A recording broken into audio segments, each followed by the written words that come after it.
Hi, this is Lori, and I'm doing my first affirmative rebuttal in response to Victor's negative case. I would like to start out where Victor says, "Why should we care if other countries have higher test scores?" But I think this is a big concern and something that we should be worried about. According to CBS News, the test score gap um, between other nations spans into adulthood.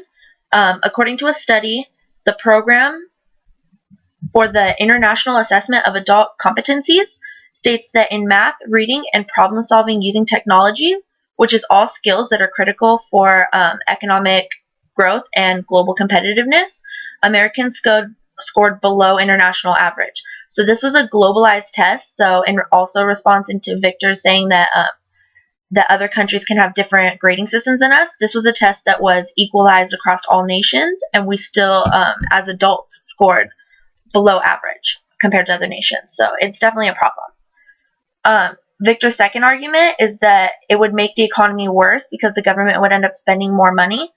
But I don't think this is necessarily true because the government could just take control of the current budget and allocate money where they see fit and where they think is needed. Because right now, there is $672.8 billion projected to be spent on elementary and secondary education in 2014, of which only 58.1 billion is from the government. So they're only actually having about a 10% role right now. And I believe that they need to fully take control of the budget and standardize testing across the nation so that we have equal opportunity. Also, speaking of saving money, that's why I suggested the standardized testing, is because it's a very financially responsible way to solve the education problem. According to Ron Deitel, who is the Assistant Director of Research Use and Communications at the National Center for Research on Evaluation, Standards, and Student Testing, testing experts and researchers say that tests serve many important purposes. They diagnose individual student strengths and weaknesses. They motivate students, teachers, school districts, and the states to improve their performances. They help make college entrance decisions. They report how schools are performing to the public, and they determine school accreditability.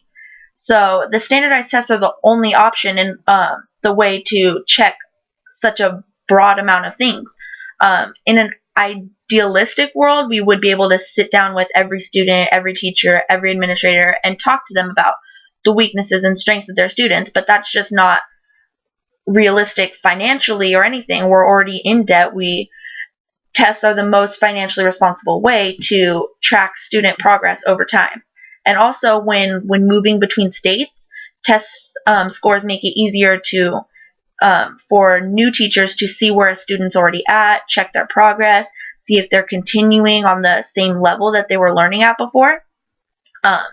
It wouldn't be realistic for teachers to have to call or talk to or like make an appointment with other teachers and talk about how the student is doing. Another thing that Victor said is a lot of households don't make $58,000 a year. And unfortunately, that's very true. A lot of households don't. But that is the national average that is needed to comfortably live in the United States. So it's average across from the poorest neighborhood to the richest neighborhood. And unfortunately, a lot of people make under this national average needed. That's why our economy is suffering. We need to increase educational standards, which would open up a lot of job opportunities.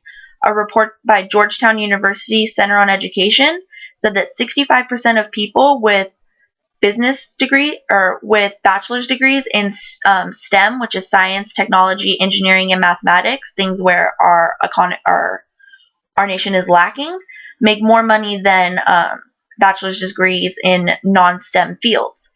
And so if we got people interested in these things that we need to have this competitiveness with other nations, then they would in turn be making more money and being able to live more comfortably instead of being stuck paycheck to paycheck and not making the national average needed.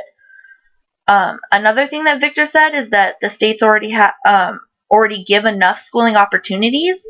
And while there is definitely a elementary, junior high, and high school for every area in the country, Some of them are not up to equal standards, and if you just happen to live in a poor neighborhood and the school that you're zoned to is a bad school or one that has low test scores or low whatever, like that's just kind of where you're stuck, and you're stuck in that. According to an ABC News report, an Ohio mother was sentenced to 10 days in jail and 2 years of probation for falsifying documents because she lied about her address to get her kids into a better school district. Um, this is just unfair. She's just trying to better her kids' education and have them have like a better opportunity. And if everything was standardized across all the schools, we wouldn't even have this problem because everyone would be getting an equal opportunity to education, and we wouldn't have to waste tax money on court cases and putting this woman in jail for 10 days and things like that because it wouldn't even be a problem. So, just in conclusion, to sum everything up, I believe that we should care about low test scores because it's shown to span into adulthood where it can cause a lot of economic issues and we're losing our competitive strength against other nations.